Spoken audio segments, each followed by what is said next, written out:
Does anyone else feel like 2023 was just a complete bust? We are going to go to our friend's house for game night, so I thought we'd have a little chat. As I'm recording this, it is December 28th, and the year is very quickly ending.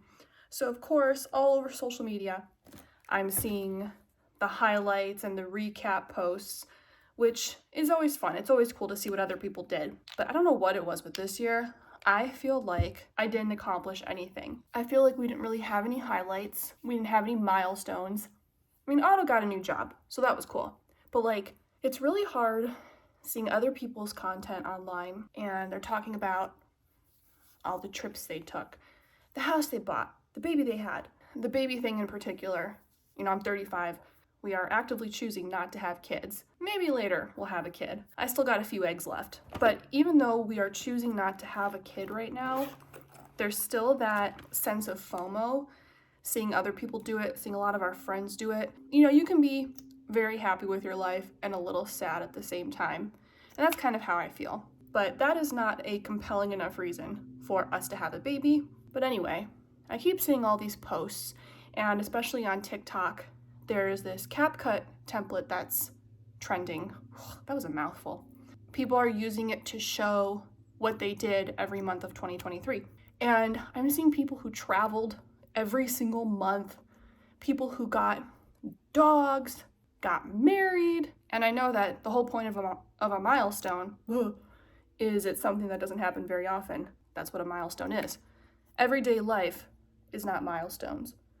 But still, at the end of every year, when that's the stuff people are sharing, I look at our lives and I'm scared that they kind of pale in comparison, which is so inaccurate to say because we have a really good life. We're happy. We're very happy. We're very content people.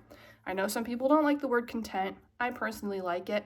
I feel very safe and secure, but I just can't believe the end of the year is already here. And in true form, I just feel like I didn't do enough. And I feel that way every year. Even though I work really hard every day, both at work and on myself. I keep myself healthy. I take care of myself. I've got a great marriage. There's nothing else I could have asked for this year. It's a very deceiving time of year though, because it's such an easy time. It's already easy to compare yourself to everyone on social media. And end of the year in particular, I feel like it's even easier. But I feel like we have to remember that people are showing all the very best things that happened to them. And it's okay if your year didn't look like that. Some years we just don't have milestones. Your year might have been different from mine. Maybe not only did you not have any milestones, but the best you could do this year was get through it in one piece. That's okay too. I hope 2024 is better for you. But if the very best you could do this year was survive it, I say you're human. And that's good enough. That's good enough for 2023. I feel like I'm also having a hard time kind of celebrating this past year because, and I'm not trying to make this political, I'm not going to get into it, but I feel like so many bad things happened this year. I mean, bad things happen every year, but for every war or attack or mass shooting, I have a very hard time looking back on the year and being like, this was great. It's really hard to keep a positive outlook. And I'm always torn because I feel so much gratitude for, everything that I have. And I feel so fortunate and so lucky. But then I remember I'm very far removed from a lot of the problems in this world. And I think about people who have been displaced from their home in some capacity, people who are sick, people who've lost someone.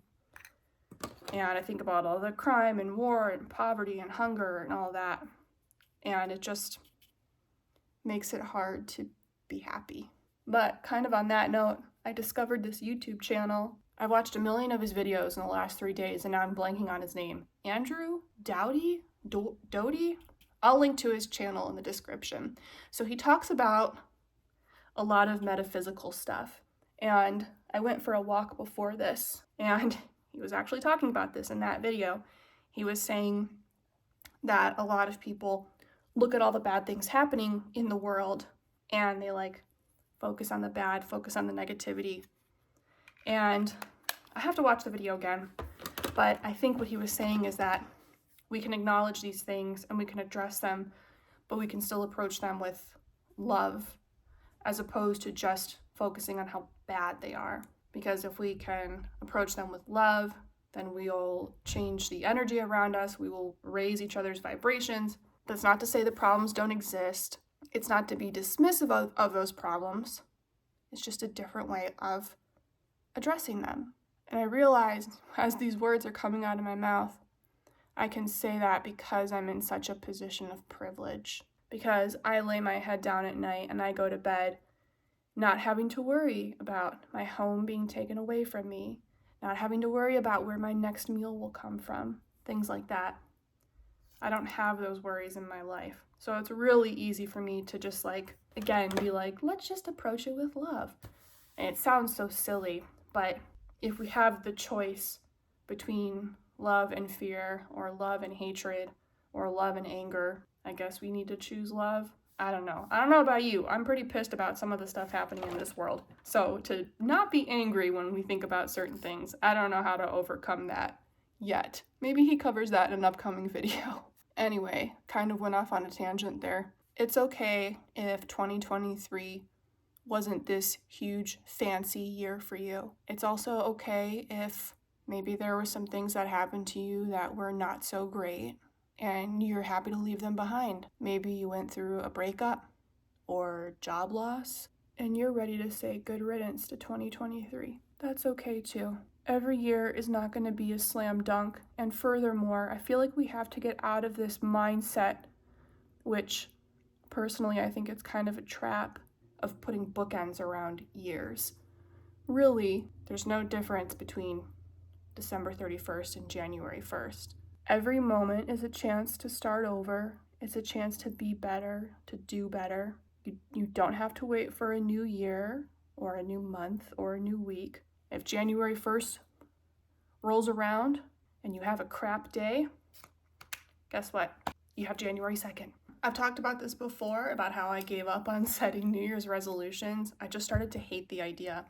So what I started doing a couple years ago, and it's working for me, I make a to-do list for the year. And maybe it's a mental thing, just the fact that I'm calling it by a different name. But I like this approach better because the way I look at it, I'm not creating these unreasonable goals for myself.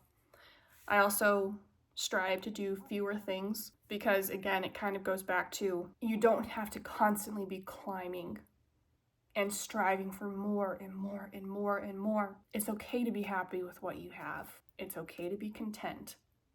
If 2023 was as good as 2022 and you didn't really do many things differently, if you were happy, who cares? So I've stopped trying to climb a little bit. In fact, some of my to-dos I actually eased up on.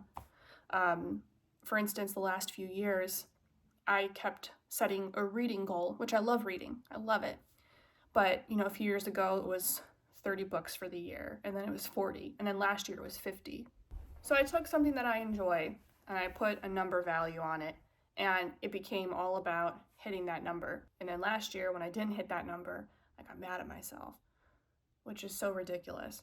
This year, I still gave myself a goal. I think I said I'd read 20 books, which I knew I'd read anyway. But I spent months reading some books and weekends reading others, and I stopped caring. Instead, I was more focused on what am I reading? Am I trying new things? Am I learning new things? Am I reading stuff I've never read in the past?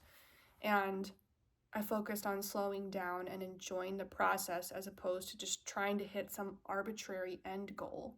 What's the point of doing it if the only reason you're doing it is for whatever happens in the end?